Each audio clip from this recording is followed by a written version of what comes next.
ସତ୍ସଙ୍ଗକୁ ଆସୁଥିବା ଭାଇ ଭଉଣୀମାନଙ୍କର ପ୍ରାୟ ଅଭିଯୋଗ ରହୁଛି ଯେ ଆମେ ଶୁଣୁଛୁ ହେଲେ ତାହା ମନେ ରହୁନାହିଁ।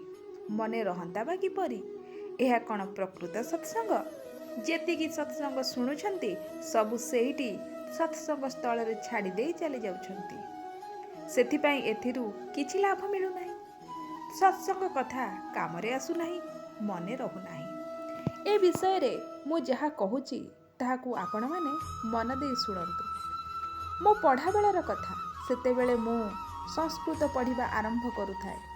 5-7 ବର୍ଷ ପରେ ମୋତେ ମୋର ପରିଚିତ ଲୋକଙ୍କ ପାଖକୁ ଯିବାକୁ ପଡ଼ିଲା। ସେମାନେ କହିଲେ, ଏତେ ବର୍ଷ ହେଲା ପଢ଼ିଲଣି, କିଛି କୁହ। କିନ୍ତୁ ମୁଁ କିଛି କହିପାରିଲି ନାହିଁ। କହିଲେ କ'ଣ ବା କହିବି? ଏପରି ପାଠ ଶୁଣାଇଲେ ବୁଝିବ ବା କିଏ? ତେଣୁ ସେମାନେ ମୋତେ ଫେଲ୍ କରିଦେଲେ ଯେ ଏତେ ବର୍ଷ ହେଲା ପଢ଼ିଲା ଅଥଚ କିଛି କହିପାରିଲା ନାହିଁ। ଏହି ସୂତ୍ର ଆଦିକୁ ତ କେବଳ ପଢ଼ିଥିବା ଲୋକ ହିଁ ଜାଣିପାରିବେ, ନ ପଢ଼ିଥିବା ଲୋକେ କ'ଣ ଜାଣିବେ? ସେହିପରି ସତ୍ସଙ୍ଗର ପାରମାର୍ଥିକ ବିଷୟ ଶୁଣିବା ଦ୍ୱାରା ଯେଉଁ ପ୍ରଭାବ ପଡ଼େ ତାହାକୁ ସେ ବିଷୟର ଅଭିଜ୍ଞ ଲୋକ ହିଁ ଜାଣିପାରିବେ, ଅନ୍ୟମାନେ ଜାଣିପାରିବେ ନାହିଁ। ସତ୍ସଙ୍ଗ ଶୁଣିବା ଦ୍ୱାରା ଉନ୍ନତି ଯେ ହେବ ନାହିଁ ଏହା ଅସମ୍ଭବ। ଆପଣ ଯେତେ ଅବହେଳା କଲେ ମଧ୍ୟ ସେ କଥା ଆପଣଙ୍କ ଅନ୍ତରରୁ ଲିଭିବ ନାହିଁ। ଆପଣ ଯଦି ଶ୍ରଦ୍ଧା ଓ ଆଗ୍ରହ ସହକାରେ ସତ୍ସଙ୍ଗ ଶୁଣୁଥାନ୍ତି, ସତ୍ସଙ୍ଗ ଆପଣଙ୍କୁ ଭଲ ଲାଗୁଥାଏ ଏବଂ ମନକୁ ପାଉଥାଏ, ତେବେ ବର୍ତ୍ତମାନ କାମରେ ଆସୁ ନଥିଲେ ମଧ୍ୟ ତାହା ମନରୁ ଲିଭିଯିବ ନାହିଁ। 5-10 ବର୍ଷ ପାଠ ପଢ଼ିଥିଲେ ମଧ୍ୟ ମୁଁ କିଛି ଶୁଣାଇ ପାରିଲି ନାହିଁ। ବ୍ୟାକରଣରେ ପ୍ରଥମା ଓ ମଧ୍ୟମା ଶ୍ରେଣୀରେ ଉତ୍ତୀର୍ଣ୍ଣ ହୋଇଥିଲେ ମଧ୍ୟ ବ୍ୟାଖ୍ୟାନ ଦେଇପାରିଲି ନାହିଁ। ମୁଁ ତ ବ୍ୟାକରଣ ପଢ଼ିଛି, ନ୍ୟାୟ ପଢ଼ିଛି, ଏ କଥା ସେମାନଙ୍କ ଆଗରେ କ'ଣ ଶୁଣାଇବି? ଜଣେ ପଣ୍ଡିତ ଥିଲେ। ସେ ରାଜାଙ୍କୁ ପୁରାଣ ଶୁଣାନ୍ତି। ପଣ୍ଡିତେ ତାଙ୍କ ପୁଅକୁ ପଢ଼ାଇବା ପାଇଁ କାଶୀ ପଠାଇଲେ। 8-10 ବର୍ଷ ପଢ଼ିସାରି ସେ କାଶୀରୁ ଫେରିବା ପରେ ରାଜା ପଣ୍ଡିତଙ୍କୁ କହିଲେ, ପଣ୍ଡିତ ମହାଶୟ, ଆପଣଙ୍କ ପୁଅ ଏତେ ପାଠ ପଢ଼ି ଆସିଛି, ତାକୁ କିଛି କହିବା ପାଇଁ କହନ୍ତୁ। ତାଙ୍କ ପୁଅ ବ୍ୟାକରଣ ଓ ନ୍ୟାୟ ଶାସ୍ତ୍ରରେ ଗଭୀର ଅଧ୍ୟୟନ କରିଥିଲେ। ତାକୁ କିଛି କହିବା ପାଇଁ କୁହାଯିବାରୁ ସେ ଗୋଟିଏ ଟିଣ ଭିତରେ ଗୋଡ଼ି ପୁରାଇ ହଲେଇଲା ଏବଂ କହିଲା, ଏହି ଶବ୍ଦ ଶୁଣିବା ଓ ମୋ କଥା ଶୁଣିବା ମଧ୍ୟରେ କୌଣସି ପାର୍ଥକ୍ୟ ନାହିଁ। ଏହି ଶବ୍ଦ ଶୁଣିବା ଯାହା, ମୋ କଥା ଶୁଣିବା ସେଇଆ। ବ୍ୟାକରଣ ଓ ନ୍ୟାୟ ଶୁଣାଇଲେ ବୁଝିବ କିଏ? ବିଦ୍ୱାନ ହିଁ ବିଦ୍ୱାନର ପରିଶ୍ରମ କଥା ଜାଣିପାରେ, ତାର ବିଦ୍ୟା ପରୀକ୍ଷା କରିପାରେ। ଜଣେ ମୂର୍ଖ କରିପାରେ ନାହିଁ। ସ୍ତ୍ରୀର ପ୍ରସବ ଯନ୍ତ୍ରଣାକୁ ବନ୍ଦ୍ୟା କିପରି ବା ବୁଝିପାରିବ? ସେହିପରି ଯେଉଁମାନେ ସତ୍ସଙ୍ଗ କରି ନାହାନ୍ତି, ଯେଉଁମାନଙ୍କର ତୀବ୍ର ଜିଜ୍ଞାସା ଜାଗ୍ରତ ହୋଇ ନାହିଁ, ସେମାନେ କିପରି ଜାଣିବେ ଯେ ସତ୍ସଙ୍ଗରୁ କେତେ ଉନ୍ନତି ହୁଏ? କାରଣ ସେ ବିଷୟରେ ସେମାନଙ୍କର ଟିକିଏ ହେଲେ ଅଭିଜ୍ଞତା ନାହିଁ। ଏପରି ଅନେକ ବିଷୟ ଅଛି ଯାହା ପ୍ରତି ସେମାନଙ୍କର ଦୃଷ୍ଟି ଯାଏ ନାହିଁ। ବ୍ୟବସାୟ କରୁଥିବା ବ୍ୟକ୍ତି ବ୍ୟବସାୟର ମର୍ମକୁ ଯେପରି ଜାଣେ, ବ୍ୟବସାୟ କଥା ଶୁଣି ଶିଖିଥିବା ବ୍ୟକ୍ତି ସେପରି ଜାଣିପାରେ ନାହିଁ।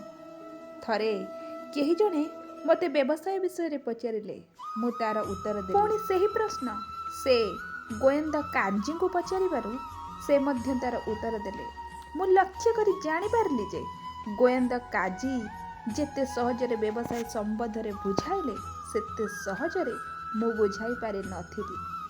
ବ୍ୟବସାୟ ସମ୍ବନ୍ଧରେ ମୁଁ ବି ଭାବିଛି, ବୁଝିଛି ଓ ଜାଣିଛି। ଏପରିକି ମୋର ବ୍ୟବସାୟ ବିଷୟକ ଅନୁଭବ ସମ୍ବନ୍ଧରେ ଜଣେ କହିଲେ ଯେ ସେ ମୋ ଠାରୁ ହିଁ ବ୍ୟବସାୟ ଶିଖିଛନ୍ତି ଓ ସେହି ଅନୁସାରେ ବ୍ୟବସାୟ କରୁଛନ୍ତି। ସେ ବ୍ୟବସାୟରେ ଖୁବ୍ ହୁସିଆର ଓ ଚତୁର ହୋଇପାରିଛନ୍ତି। ସେ ମଧ୍ୟ ଏବେ ଜୀବିତ ଅଛନ୍ତି। ଏହା କୌଣସି ପୁରାଣ କଥା ନୁହେଁ। ବ୍ୟବସାୟ କଥା ମଧ୍ୟ ମୁଁ ଶୁଣି ଶୁଣି ଶିଖିଛି ଓ ଗୃହସ୍ଥଙ୍କ କଥା ମଧ୍ୟ ଶୁଣି ଶୁଣି ଶିଖିଛି। ଯିଏ ସଂସାରରେ ବୁଡ଼ି ନ ଯାଇ ସେଥିରୁ ଉପରକୁ ଉଠିଛି, ସେ ସଂସାରକୁ ଯେତିକି ଜାଣେ, ସଂସାରରେ ବୁଡ଼ି ରହିଥିବା ଲୋକ ସେତିକି ଜାଣେ ନାହିଁ। ମନୁଷ୍ୟ ସଂସାରରୁ ଅଲଗା ହେଲେ ହିଁ ସଂସାରର କଥାକୁ ଭଲ ଭାବରେ ଜାଣିପାରେ। ସେହିପରି ପରମାତ୍ମାଙ୍କ ସହିତ ଏକ ହେଲେ ହିଁ ସେ ପରମାତ୍ମା ତତ୍ତ୍ୱ ସମ୍ବନ୍ଧୀୟ ତଥ୍ୟକୁ ଭଲ ଭାବରେ ଜାଣିପାରେ। ପରମାତ୍ମାଙ୍କ ଠାରୁ ପୃଥକ୍ ରହି ଯେତେ ପରମାତ୍ମା ତତ୍ତ୍ୱ ସମ୍ବନ୍ଧୀୟ କଥା ଶୁଣିଗଲେ ମଧ୍ୟ, ଶାସ୍ତ୍ର ପଢ଼ିଗଲେ ମଧ୍ୟ ସେ ପରମାତ୍ମାଙ୍କୁ ଜାଣିପାରିବ ନାହିଁ। ତାତ୍ପର୍ଯ୍ୟ ହେଲା, ଯିଏ ସଂସାର ଠାରୁ ପୃଥକ୍ ହୋଇସାରିଛି ସେ ହିଁ ସଂସାରର ତତ୍ତ୍ୱକୁ ଜାଣିପାରିବ ଏବଂ ଯିଏ ପରମାତ୍ମାଙ୍କ ସହିତ ଏକ ହୋଇଯାଇଛି ସେ ହିଁ ପରମାତ୍ମା ତତ୍ତ୍ୱକୁ ଜାଣିପାରିବ। ଯଦି ସଂସାରରୁ ପୃଥକ୍ ନ ହୋଇ ସଂସାରର ତତ୍ତ୍ୱକୁ ବି ଜାଣି ହୁଏ ନାହିଁ, ତେବେ ପରମାତ୍ମା ତତ୍ତ୍ୱକୁ ଜାଣିବାର ପ୍ରଶ୍ନ ଉଠୁଛି କେଉଁଠି? ଆପଣ କହୁଛନ୍ତି ଯେ ଆମେ ସତ୍ସଙ୍ଗ କଥା ଶୁଣି ତ ଗଲୁ, ହେଲେ ଏହା କାମରେ ଲାଗିପାରୁନାହିଁ। କିନ୍ତୁ ମନେ ରଖନ୍ତୁ, ପ୍ରକୃତ କଥା କେବେ ହେଲେ ନିରର୍ଥକ ଯାଏ ନା, କାରଣ ସତ୍ କେବେ ନଷ୍ଟ ହୁଏ ନାହିଁ। ଏହାର ପ୍ରମାଣ କ'ଣ? ପ୍ରମାଣ ହେଲା, ସତ୍ସଙ୍ଗ ସମୟ ହେଲେ ଆପଣ ଘରେ ଥୟ ଧରି ରହିପାରିବେ ନାହିଁ, ସତ୍ସଙ୍ଗ ଆଡ଼କୁ ଆକର୍ଷିତ ହେବେ। ତେବେ ଏଭଳି ଆକର୍ଷିତ କରୁଛି କିଏ? ଆପଣଙ୍କ ହୃଦୟରେ ଯେଉଁ ସଂସ୍କାର ଜମାଟ ବାନ୍ଧୁଛି ସେଇ ଆପଣଙ୍କୁ ସତ୍ସଙ୍ଗକୁ ଟାଣୁଛି। ସତ୍ସଙ୍ଗକୁ ଆସିବାର ଏହି ରୁଚି ହିଁ କହିଦେଉଛି ଯେ ଆପଣଙ୍କ ଭିତରେ ସତ୍ସଙ୍ଗର ସଂସ୍କାର ଅଛି। ଆପଣ ତାହାକୁ ଜାଣିପାରୁନାହାନ୍ତି, କିନ୍ତୁ ନିଶ୍ଚିତ ଭାବରେ ଲାଭ ହେଉଛି। ଆଉ ଗୋଟିଏ କଥା ଶୁଣନ୍ତୁ, ସତ୍ସଙ୍ଗ ପରି ଉଗ୍ର ସାଧନା, ଉଗ୍ର ତପସ୍ୟା ଓ ଉଗ୍ର ପୁଣ୍ୟ ଆଉ କିଛି ନାହିଁ। ହଜାର ହଜାର ବର୍ଷର ତପସ୍ୟା ଦ୍ୱାରା ଯେଉଁ ଉପକାର ମିଳେ ତାହା ସତ୍ସଙ୍ଗ ଶୁଣିଲେ ତତ୍କ୍ଷଣାତ୍ ମିଳିଯାଏ। କେତେକ ଲୋକେ ନିଜେ ମୋତେ କହିଛନ୍ତି ଯେ ସତ୍ସଙ୍ଗ ଶୁଣିବା ଦ୍ୱାରା ସେମାନଙ୍କୁ ବହୁତ ଉପକାର ମିଳିଛି। ସେମାନଙ୍କ ମନୋବୃତ୍ତିରେ ବହୁତ ପରିବର୍ତ୍ତନ ଦେଖାଦେଇଛି। ଆମେ ସତ୍ସଙ୍ଗ କରୁଥିବା ଅଥଚ ପରିବର୍ତ୍ତନ ଦେଖାଯିବ ନାହିଁ, ଏହା ଅସମ୍ଭବ କଥା। କେବଳ କଥା ନ ଶୁଣି ତାହା ଭିତରେ ଗଭୀର ପ୍ରବେଶ କଲେ ବହୁତ ପରିବର୍ତ୍ତନ ହୁଏ। କେହି ଯଦି କ ଅକ୍ଷର ଶିଖିଗଲା, ଜାଣ ଯେ ସେ ଆଚାର୍ଯ୍ୟ ପାଠର କିଛି ଅଂଶ ପଢ଼ି ସାରିଲାଣି। ଧରାଯାଉ ସେ କ, ଖ, ଗ, ଘ, ଙ ଏହି 5ଟି ଅକ୍ଷର ଶିଖିଗଲା। ତାକୁ ହଠାତ୍ ମଝିରୁ ଘ ଲେଖି ଯଦି ପଚରାଯାଏ ଯେ ଏ ଅକ୍ଷରଟି କ'ଣ, ତେବେ ସେ ଶୀଘ୍ର କହିପାରିବ ନାହିଁ। ସେ ଟିକେ ଭାବିବ ଏବଂ କ, ଖ, ଗ କହିସାରି ତାପରେ ଘ ବୋଲି ଚିହ୍ନି ପାରିବ। ହଠାତ୍ କହିପାରୁ ନଥିବାରୁ ଆମେ ତାକୁ ପାଠ ପଢ଼ିନାହୁଁ ବୋଲି କହିପାରିବା ନାହିଁ, ବରଂ ଏହା ଆଚାର୍ଯ୍ୟ ପାଠର ଏକ ସଂକେତ। ଠିକ୍ ଏହିପରି ସତ୍ସଙ୍ଗର କଥା ଏବେ କାମରେ ଲାଗିପାରୁନାହିଁ। ଏହି ଧାରଣା ଆପଣଙ୍କ ମନରେ ସୃଷ୍ଟି ହେଲାଣି ମାନେ ଏହା ଆପଣଙ୍କ ସତ୍ସଙ୍ଗ କରିବାର ହିଁ ସଂକେତ। ଯିଏ ସତ୍ସଙ୍ଗ ନ କରୁଛି ତା ମନରେ ଏ କଥା ଉଠୁଛି କି? ତୃତୀୟ କଥା ହେଲା, ଭୋକ ଲାଗିବା ପରେ ଖାଇଲେ ଯାଇ ଖାଦ୍ୟ ଠିକ୍ ଭାବରେ ହଜମ ହୁଏ ଏବଂ ଶକ୍ତି ମିଳେ। ଭୋକ ନଥାଇ ଖାଇଲେ ତାହା ଠିକ୍ ଭାବରେ ହଜମ ନ ହେବାରୁ ଶକ୍ତି ମିଳେ ନାହିଁ। ସେହିପରି ଆପଣଙ୍କୁ ଯେତେବେଳେ ସତ୍ସଙ୍ଗର ଲାଳସା ରୂପକ ଭୋକ ଲାଗିବ, ବହୁତ ଜାଗାରେ ଖୋଜି ବୁଲିବା ପରେ ସତ୍ସଙ୍ଗ ମିଳିବ, ତାହେଲେ ଯାଇ ସତ୍ସଙ୍ଗର କଥା ପ୍ରଭାବ ପକାଇବ। ଏବେ ଆପଣ ତ ଟଙ୍କା ରୋଜଗାରରେ ଲାଗିଛନ୍ତି, ଧନକୁ ଆବାହନ କରୁଛନ୍ତି, ଗରମ ନ ଲାଗିବା ପାଇଁ ପଙ୍ଖା ଓ କୁଲର ଲଗାଇ ଆରାମରେ ବସି ସତ୍ସଙ୍ଗ ଶୁଣୁଛନ୍ତି। ଏବେ ସେହି ଭୋକ କାହିଁ? ଶୁଣିବାକୁ ଇଚ୍ଛା ନାହିଁ। ଉପରେ ଉପରେ ମନ କହୁଛି, ଚାଲ ଟିକେ ସତ୍ସଙ୍ଗ ଆଡ଼େ ବୁଲି ଆସିବା। ଏଇଟା ବି ତ ଗୋଟିଏ ନାଟକ। ଯଦି ଠିକ୍ ଭୋକ ଲାଗୁଥାନ୍ତା ଓ ଜାଗା ଜାଗା ବୁଲି ଆପଣ ଥକି ପଡ଼ିଥାନ୍ତେ, ତାହେଲେ ପ୍ରଭାବ ଜଣାପଡ଼ନ୍ତା। ଭୋକ ଲାଗିଲେ ହିଁ ଖାଦ୍ୟ ପସନ୍ଦ ହୁଏ, ରୁଚେ ଓ ହଜମ ହୁଏ। ଭୋକ ନଥିଲେ ପସନ୍ଦ ହୁଏ ନାହିଁ, ରୁଚେ ନାହିଁ କି ହଜମ ହୁଏ ନାହିଁ। ଥରେ ସ୍ୱୟଂ ଜ୍ୟୋତି ବାବା ବିକାନେରର ନରସିଂହ ସାଗରରେ ରହୁଥିଲେ। ଜଣେ ଭାଇ ଆସି କହିଲେ, ମହାରାଜ, ଆପଣ ମୋ ବଗିଚାରେ ନିବାସ କଲେ ଭଲ ହୁଅନ୍ତା। ନରସିଂହ ସାଗର ମୋତେ ଦୂର ବାଟ ପଡ଼ୁଛି, ବଗିଚା ପାଖ ହେବ। ବାବା କହିଲେ, ତାହେଲେ ତୁମ ଘରକୁ ଚାଲିଯିବ କି? କହିବାର ଭାବ ହେଲା, ବାବାଜୀ ମୋ ପାଖକୁ ଆସନ୍ତୁ, ମୋତେ ସୁବିଧା ହେବ, କିନ୍ତୁ ମୁଁ ବାବାଜୀଙ୍କ ପାଖକୁ ଯାଇ ଲାଭାନ୍ୱିତ ହେବି ଏ ଭାବନା ନାହିଁ। ଆମେ ସତ୍ସଙ୍ଗ ପାଇଁ କେଉଁ ସମୟ ରଖିଥାଉ? ଯେଉଁ ସମୟରେ କିଛି କାମଧନ୍ଦା ନାହିଁ ସେହି ସମୟ। ଅଦରକାରୀ ଓ ବଳକା ସମୟକୁ ସତ୍ସଙ୍ଗ ପାଇଁ ରଖୁଛୁ। ଏଣେ କହୁଛୁ ସତ୍ସଙ୍ଗ ପ୍ରଭାବ ପକାଉ ନାହିଁ। ଅସଲ ସମୟ ତ ଧନ ରୋଜଗାରରେ ଲଗାଉଛୁ। ବେକାର ଓ ବଳକା ସମୟକୁ ସତ୍ସଙ୍ଗରେ ଲଗାଉଛୁ। କିନ୍ତୁ ଚାହୁଁଛୁ ଅସଲ ଲାଭ। କୋଳି ବିକାଳି କୋଳି ନେଇ ଆସିଲେ ପିଲା ଧାନ ଚାଉଳ ଦେଇ ତାଠାରୁ କୋଳି କିଣନ୍ତି। ପିଲାମାନେ କହନ୍ତି ଆଉ ଦିଟା କୋଳି ଦେ, ସେ ଆଉ ଗୋଟିଏ ଦିଟା କୋଳି ଦିଏ। ଯେତେବେଳେ ପୁଣି ମାଗନ୍ତି ସେ କହେ ତୁମେମାନେ ଧାନ କେତେ ଆଣିଛ ତାକୁ ଟିକେ ତ ଦେଖ, ମୋତେ ଖାଲି କହୁଛ ଦେ, ତୁମେ କେତେ ଧାନ ଦେଇଛ?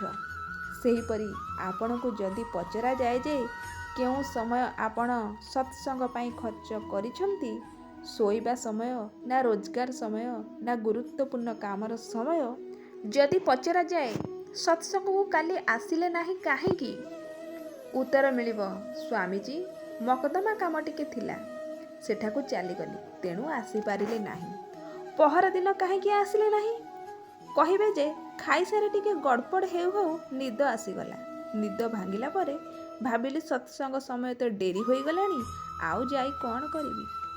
ଘରେ କୌଣସି କାମ ନଥିବ, କଥାବାର୍ତ୍ତା କରିବାକୁ କେହି ଲୋକ ନଥିବେ, ନିଦ ଆସୁନଥିବ। ଏହିପରି ଅଦରକାରୀ ସମୟରେ ସତ୍ସଙ୍ଗ କରିବାକୁ ଚାହାନ୍ତି। ପ୍ରଥମେ ଆପଣ ଦେଖିବା ଉଚିତ ଯେ ମୁଁ କେତେ ଓ କେମିତିକା ସମୟ ବିନିଯୋଗ କରିଛି। ତାପରେ ଦେଖିବେ ଲାଭ ହେଉଛି କି ନାହିଁ। ଆପଣ ଯେତିକି ଆନ୍ତରିକତାର ସହ ସତ୍ସଙ୍ଗକୁ ଆସୁଛନ୍ତି ତାଠାରୁ ନିଶ୍ଚୟ ଅଧିକ ଲାଭ ହେଉଛି। ଯେତିକି ଖର୍ଚ୍ଚ କରୁଛନ୍ତି ତାଠାରୁ ନିଶ୍ଚୟ ଅଧିକ ଲାଭ ମିଳୁଛି। ଏଥିରେ ମୋର ସନ୍ଦେହ ନାହିଁ। ଆହୁରି ଅଧିକ ଖର୍ଚ୍ଚ କଲେ ଆହୁରି ଅଧିକ ଲାଭ ମିଳିବ। ସତ୍ସଙ୍ଗର କଥା କାମରେ ପରିଣତ ହୋଇପାରୁନାହିଁ। ଏହି କଥା କାହିଁକି ଉଠିଲା? କାରଣ ଲୋକେ ଏହି କଥା କହିବା ଆରମ୍ଭ କରିଦେଲେଣି। ଜଣେ କହିଲା ସତ୍ସଙ୍ଗ ଶୁଣିଲେ କ'ଣ ଲାଭ? ତା ଦେଖାଦେଖି ଆଉ ଜଣେ ସେଇଆ କହିଲା। ତାପରେ 3 ଜଣ କହିଲେ, ତାପରେ 4 ଜଣ କହିଲେ। ଏମିତି ହାଲ୍ଲା ହୋଇଗଲା। ଗୋଟିଏ ଜାଗାରେ 8-10 ଜଣ ଉତ୍ତମ ଆଚରଣର ବ୍ରାହ୍ମଣ ଥିଲେ। ସେମାନେ ଭାବିଲେ ଲୋକେମାନେ ମଦ ପିଉଛନ୍ତି, କିନ୍ତୁ ଆମେ ପିଇଲେ ଆମକୁ ପଙ୍ଗତରୁ ଉଠାଇ ଦେବେ। ମାତ୍ର ଜୀବନରେ ଥରେ ତ ଚାଖି ଜାଣିବା ଉଚିତ ଯେ ଏଥିରେ କି ରସ ଅଛି। ଏହା ଭାବି ଗୋଟିଏ ଘରେ ପଶି ସବୁ କବାଟ ବନ୍ଦ କରିଦେଲେ। ତାପରେ ମଦ ପିଇବା ଆରମ୍ଭ କରିଦେଲେ। ଟିକେ ନିଶା ଆସିବାରୁ ଜଣେ କହିଲା ହାଲ୍ଲା କର ନାହିଁ। ଦ୍ୱିତୀୟ ଲୋକଟି କହିଲା ହାଲ୍ଲା କର ନାହିଁ। ତୃତୀୟ ଲୋକଟି କହିଲା ଚୁପ୍ ରୁହ, ହାଲ୍ଲା କର ନାହିଁ, ହାଲ୍ଲା କର ନାହିଁ। ଏମିତି ହାଲ୍ଲା କର ନାହିଁ ଶବ୍ଦରେ ପୁରା ହାଲ୍ଲା ହୋଇଗଲା। ଠିକ୍ ଏହିପରି ଜଣେ କହିଲା ସତ୍ସଙ୍ଗ କଥା କାମରେ ପରିଣତ ହେଉନାହିଁ। ଅନ୍ୟ ଜଣେ କହିଲା ହଁ ସେଇଆ, ଆଉ ଜଣେ କହିଲା ହଁ ସେଇଆ। ଏହି ରୂପେ ହଁରେ ହଁ ମିଶାଇ ଦେଲେ, ହାଲ୍ଲା କରିଦେଲେ। ଶାନ୍ତ ଚିତ୍ତରେ ଟିକେ ବିଚାର କରୁନାହାନ୍ତି ଯେ ସତ୍ସଙ୍ଗର କଥା ପ୍ରକୃତରେ କେତେ ମାତ୍ରାରେ କାମରେ ଲାଗିଲା ଓ କେଉଁ କେଉଁ କାମରେ ଲାଗିଲା। ସତ୍ସଙ୍ଗର କଥା କାମରେ ପରିଣତ ହେଉଥିବାରୁ ମୁଁ ନିଜେ ଲକ୍ଷ୍ୟ କରିଛି। ମୁଁ ସତ୍ସଙ୍ଗ କରିବାକୁ ଆସୁଥିବା ଲୋକମାନଙ୍କର ଝଗଡ଼ା ମେଣ୍ଟାଇବାକୁ ଯାଇଛି ଏବଂ ଖୁବ୍ ଶୀଘ୍ର ଝଗଡ଼ା ମେଣ୍ଟି ଯାଇଛି। ମାତ୍ର ଯେଉଁମାନେ ସତ୍ସଙ୍ଗ କରନ୍ତି ନାହିଁ ସେମାନଙ୍କ ଝଗଡ଼ାର ସମାଧାନ ହୁଏ ନାହିଁ, ବରଂ ସେମାନେ ମୋ ସହିତ ଝଗଡ଼ା କରନ୍ତି। ଏହା ଅଙ୍ଗେ ନିଭାଇଥିବା କଥା। ମୁଁ ଗାଁ ଗାଁ ବୁଲି ଦେଖିଛି ଯେ ଯେଉଁ ଗାଁକୁ 102 ବର୍ଷ ହେଲା କେହି ସନ୍ଥ ମହାତ୍ମା ଆସିନାହାନ୍ତି, ସତ୍ସଙ୍ଗ ହୋଇନାହିଁ, ସେଠାକାର ଲୋକଙ୍କ ଆଚରଣ ଭୂତ ପ୍ରେତ ଓ ପଶୁମାନଙ୍କ ପରି। ମାତ୍ର ଯେଉଁ ଗାଁକୁ ସନ୍ଥ ମହାତ୍ମା ଆସିଛନ୍ତି ଓ ସତ୍ସଙ୍ଗ ହୋଇଛି, ସେ ଗାଁ ଅନ୍ୟ ଗାଁଠାରୁ ଅସାଧାରଣ। ଯେଉଁ ଅଞ୍ଚଳରେ ଭଲ ଭଲ ସନ୍ଥ ମହାତ୍ମା ପ୍ରବଚନ ଶୁଣନ୍ତି ଏବଂ ଶ୍ରୋତାମାନେ ଆଗ୍ରହ ସହକାରେ ଶୁଣନ୍ତି, ସେଠାକାର ଲୋକମାନଙ୍କର ଅନ୍ୟମାନଙ୍କ ଅପେକ୍ଷା ବହୁତ ପରିବର୍ତ୍ତନ ହୋଇଛି। ସତ୍ସଙ୍ଗ ଶୁଣିବା ଦ୍ୱାରା ଆପଣଙ୍କର କି ପରିବର୍ତ୍ତନ ହୋଇଛି ତାହା ଆପଣଙ୍କୁ ସେତେବେଳେ ଜଣାପଡ଼ିବ ଯେତେବେଳେ ଆପଣ ଅନ୍ୟମାନଙ୍କ ସହିତ ମିଶିବେ ଓ ସେମାନଙ୍କ କଥା ଶୁଣିବେ। ଜଣେ ସତ୍ସଙ୍ଗୀ ଭାଇ ମୋତେ ତାଙ୍କ ବିଷୟରେ କହୁଥିଲେ ଯେ ସେ ଯେତେବେଳେ କଟନୀ ଯାଇଥିଲେ ସେତେବେଳେ ସେଠାକାର ଲୋକମାନଙ୍କ ସହ ଭେଟିବା ଓ କଥାବାର୍ତ୍ତା କରିବାରୁ ତାଙ୍କୁ ଜଣାପଡ଼ିଲା ଯେ ସେ ସେମାନଙ୍କ ଠାରୁ ବହୁ ଗୁଣରେ ଭଲ। ସତ୍ସଙ୍ଗ କରୁନଥିବା ଲୋକମାନଙ୍କର କଥା ଶୁଣନ୍ତୁ ଓ ସେମାନଙ୍କର ଆଚରଣ ଦେଖନ୍ତୁ, ତାପରେ ଆପଣଙ୍କୁ ଜଣାପଡ଼ିବ ଯେ ସତ୍ସଙ୍ଗର କଥା କେତେ କାମରେ ଲାଗିଛି ଓ ତାହା ସ୍ୱଭାବକୁ କେତେ ବଦଳାଇ ଦେଇଛି। କୋଇଲି ବି କଳା, କାଉ ବି କଳା, କିନ୍ତୁ ବସନ୍ତ ଋତୁରେ କୋଇଲି କୁହୁ କୁହୁ କରେ, ହେଲେ କାଉ କା କା କରେ। ଶବ୍ଦରୁ ଦୁହିଁଙ୍କର ପ୍ରଭେଦ ଜାଣି ହୋଇଯାଏ। ଏଣୁ ସାଧୁ ସମାଜ ପ୍ରୟାଗ ତୀର୍ଥ ଅଟେ। ଏଥିରେ ସ୍ନାନ କଲେ ତତ୍କ୍ଷଣାତ୍ ଫଳ ମିଳେ। କାଉ କୋଇଲି ହୋଇଯାଏ ଏବଂ ବଗ ହଂସ ହୋଇଯାଏ। କାଉ ହଂସ ହୁଏ ନାହିଁ, କୋଇଲି ହୁଏ, ଅର୍ଥାତ୍ ତାହାର ରଙ୍ଗ ବଦଳେ ନାହିଁ, କିନ୍ତୁ ବାଣୀ ବଦଳିଯାଏ।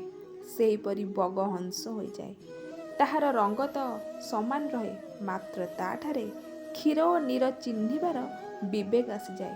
ତାତ୍ପର୍ଯ୍ୟ ହେଲା ସତ୍ସଙ୍ଗ ରୂପୀ ପ୍ରୟାଗରାଜରେ ସ୍ନାନ କଲେ କାଉ ଓ ବଗର ରୂପ ଓ ରଙ୍ଗ ତ ସମାନ ରହେ, କିନ୍ତୁ ଆଚରଣ ଓ ବିବେକରେ ପରିବର୍ତ୍ତନ ଆସିଯାଏ। ହେଲେ ଏହାକୁ ଚିହ୍ନିବ କିଏ? ଅର୍ଥାତ୍ ବିଦ୍ୱାନ ହିଁ ବିଦ୍ୱାନକୁ ଚିହ୍ନିବ। ଯେଉଁମାନେ ଉତ୍ତମ ସନ୍ଥ ସେମାନେ ଦେଖିବା ମାତ୍ରେ ଜାଣିଯାଆନ୍ତି। ଜଣେ ବୃଦ୍ଧ ସନ୍ଥ ତାଙ୍କ ନିଜ କଥା କହୁଥିଲେ ଯେ ଯେତେବେଳେ ସେ ଗୃହତ୍ୟାଗ କରି ସାଧୁ ହେଲେ ସେତେବେଳେ ଯୋଧପୁରର ମୋତି ଛକଠାରେ ଶ୍ରୀ ଗୁପ୍ତରାମଜୀ ବାବାଙ୍କ ପାଖରେ ରହି ନାମ ଜପ କଲେ। ତାଙ୍କୁ ଦେଖିବା ମାତ୍ରେ ଗୁପ୍ତରାମ ବାବା କହିଦେଲେ ଯେ ଏହା ହୃଦୟରେ ବୈରାଗ୍ୟର ନିଆଁ ଲାଗିଯାଇଛି। ତେବେ ଏ କଥା ବୈରାଗ୍ୟବାନ ବିନା ଆଉ କିଏ ଜାଣିପାରିବ? ସେହିପରି ସତ୍ସଙ୍ଗୀ ଲୋକମାନଙ୍କୁ ସନ୍ଥଜନ ଚିହ୍ନି ଯାଆନ୍ତି। ବ୍ୟକ୍ତିର କଥା ଶୁଣି ଜାଣିଯାଆନ୍ତି ଯେ ଏହାକୁ କୌଣସି ନା କୌଣସି ସନ୍ଥ ମିଳିଛନ୍ତି। ଆପଣ କହୁଛନ୍ତି କିଛି ଲାଭ ହେଉନାହିଁ, ଅଣ୍ଟି ଝଡ଼ା ସତ୍ସଙ୍ଗ। ଏ କଥା ସତ ନୁହେଁ। ସତ୍ସଙ୍ଗ ନିଶ୍ଚୟ ପ୍ରଭାବ ପକାଇବ। ଗୋଟିଏ କାହାଣୀ କହୁଛି। ଗୋଟିଏ ସ୍ଥାନରେ ଜଣେ ଡାକୁଥିଲେ। ସେମାନଙ୍କ ମଧ୍ୟରେ ଜଣେ ବୁଢ଼ା ଡାକୁଥିଲା। ସେ ସମସ୍ତଙ୍କୁ କହୁଥିଲା, ଦେଖ ଭାଇ, ଯେଉଁଠି ପ୍ରବଚନ ଓ ସତ୍ସଙ୍ଗ ହେଉଥିବ ସେଠାକୁ ଭୁଲରେ ବି ଯିବନି, ନହେଲେ ତୁମର ସବୁ ଧନ୍ଦା ବନ୍ଦ ହୋଇଯିବ।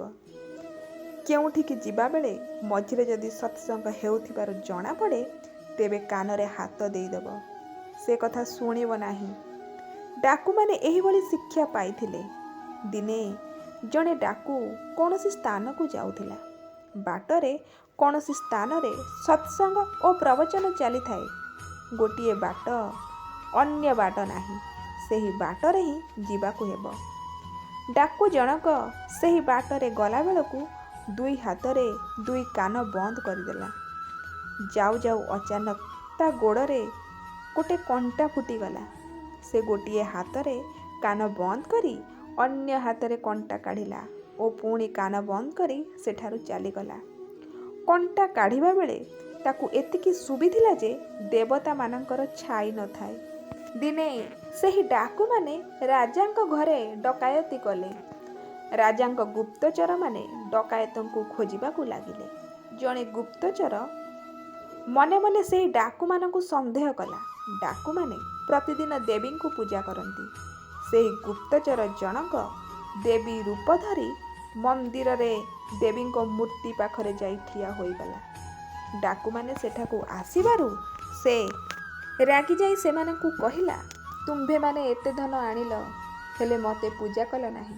ମୁଁ ସମସ୍ତଙ୍କୁ ଖାଇଯିବି।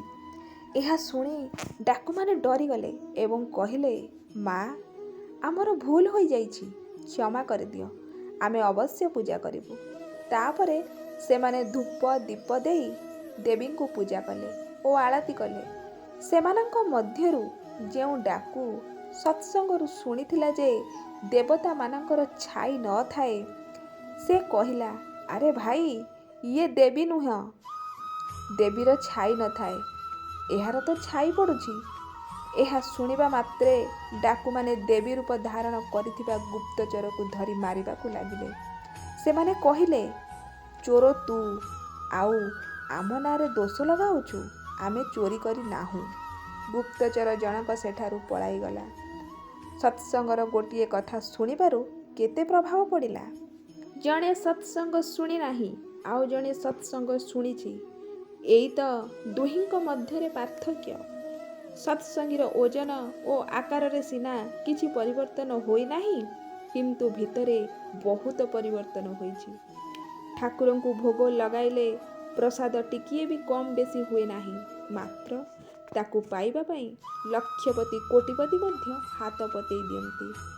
ତାଙ୍କୁ ପ୍ରସାଦର ଛୋଟ କଣିକାଟିଏ ଦେଲେ ମଧ୍ୟ ସେ ଖୁସି ହୋଇଯାଆନ୍ତି, କାରଣ ଭଗବାନଙ୍କ ପ୍ରସାଦ।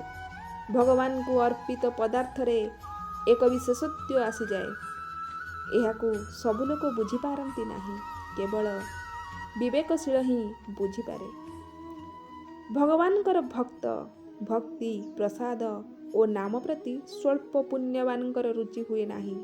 ସେମାନେ ଏସବୁର ମହାତ୍ମ୍ୟ ଜାଣନ୍ତି ନାହିଁ। ପୁଣ୍ୟଶାଳୀ ଲୋକମାନଙ୍କୁ ଭଗବାନଙ୍କ ପ୍ରସାଦରେ ବିଶେଷତ୍ୱ ଦେଖାଯାଏ, ଅନ୍ୟମାନଙ୍କୁ ନୁହେଁ। ଅର୍ପଣକାରୀ ଯେତେ ଭାବର ସହିତ ଅର୍ପଣ କରେ, ସେତେ ସେହି ପଦାର୍ଥରେ ବିଶେଷତ୍ୱ ଆସେ।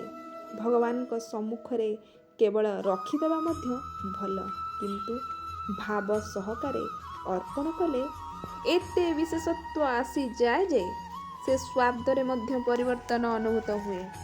ଭାବର ଶକ୍ତି ବହୁତ ଅଧିକ। ଏହା ମୁଁ ଲକ୍ଷ୍ୟ କରିଛି ଓ ଶାସ୍ତ୍ରରେ ମଧ୍ୟ ଉଲ୍ଲେଖ ଅଛି।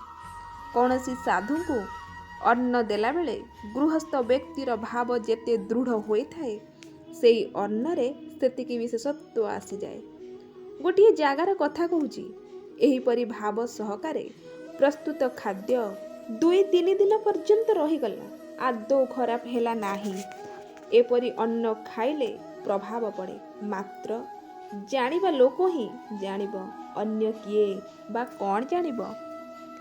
ଘା ହେଲେ କେମିତିକା କଷ୍ଟ ହୁଏ, ଯାହାର ହୋଇଛି ସେ ହିଁ ଜାଣେ। ଜଣେ ବାବାଜୀଙ୍କୁ କେହି ଜଣେ କହିଲା, ବାବା ତୁମେ ତ ଭଜନ କରୁଛ, କ'ଣ ଅନୁଭବ ହୋଇଛି କୁହ? ବାବାଜୀ କିଛି କହିଲେ ନାହିଁ। ସେ ଅଧିକ ଜିଦ୍ କରିବାରୁ ବାବାଜୀ ତା ପିଠି ଉପରକୁ ଗୋଟିଏ ପଥର ଫୋପାଡ଼ିଲେ। ସେ ପଚାରିଲା, ପଥର କାହିଁକି ଫୋପାଡ଼ିଲ? ବାବାଜୀ କହିଲେ, କ'ଣ ହେଲା? ସେ କହିଲା, ଦରଜ ହୋଇଗଲା। ବାବାଜୀ କହିଲେ, ଦରଜ କେମିତିଆ ଦେଖାଅ? ସେ କହିଲା, ମୁଁ ତ କହୁଛି ଦରଜ ହୋଇଛି ବୋଲି, ତୁମକୁ ବୁଝାଇବି କେମିତି? ଦରଜ ତ ମୋର ହୋଇଛି। ଏ କଥା ଠିକ୍ ସେହିପରି। ଯଦି ଦରଜ ବି ଦେଖାଇ ହେଉନାହିଁ, ତେବେ ପାରମାର୍ଥିକ କଥା କେମିତି ଦେଖାଇ ହେବ? ସତ୍ସଙ୍ଗ ଦ୍ୱାରା କୌଣସି ପ୍ରଭାବ ଯେ ପଡ଼ିବ ନାହିଁ, ଏହା ଅସମ୍ଭବ।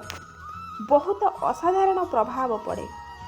ସେହି ଅସାଧାରଣତ୍ୱକୁ ଅଭିଜ୍ଞ ଲୋକ ହିଁ ଜାଣିପାରିବ, ଅନ୍ୟ କେହି ଜାଣିପାରିବ ନାହିଁ। ସାଧାରଣ ମଣିଷ ତ ପଚାରିବ ଯେ ତୁମର କ'ଣ ପରିବର୍ତ୍ତନ ହୋଇଛି ଦେଖାଅ। ମୁଁ ଯେପରି, ତୁମେ ତ ସେହିପରି। ହାତ, ଗୋଡ଼, ନାକ, କାନ, ଆଖି ସବୁ ତ ସମାନ। ଆଚ୍ଛା ଠିକ୍ ଅଛି, ଏଗୁଡ଼ିକରେ କୌଣସି ପରିବର୍ତ୍ତନ ହୋଇନାହିଁ। କାଉ ବି ତ କଳା, କୋଇଲି ବି ତ କଳା, କିନ୍ତୁ ପାର୍ଥକ୍ୟ ଜଣାପଡ଼େ କେଉଁଥିରେ? ଶବ୍ଦରେ। ସେହିପରି ପରିବର୍ତ୍ତନ ଦେଖାଯାଏ ବିବେକରେ ଓ ଚିତ୍ତବୃତ୍ତିରେ। ଆପଣ ମନରେ ବିଚାର କରନ୍ତୁ, ସତ୍ସଙ୍ଗ କରିବା ପୂର୍ବରୁ ପ୍ରତ୍ୟେକଙ୍କ ସଙ୍ଗରେ ବ୍ୟବହାର କଲାବେଳେ ଯେମିତି ପ୍ରଭାବ ପଡ଼ୁଥିଲା, ସେପରି ପ୍ରଭାବ ଏବେ ପଡ଼ୁଛି କି? ସେପରି ପ୍ରଭାବ ପଡ଼ିଲେ ମଧ୍ୟ ସେତିକି ସମୟ ପର୍ଯ୍ୟନ୍ତ ରହୁଛି କି?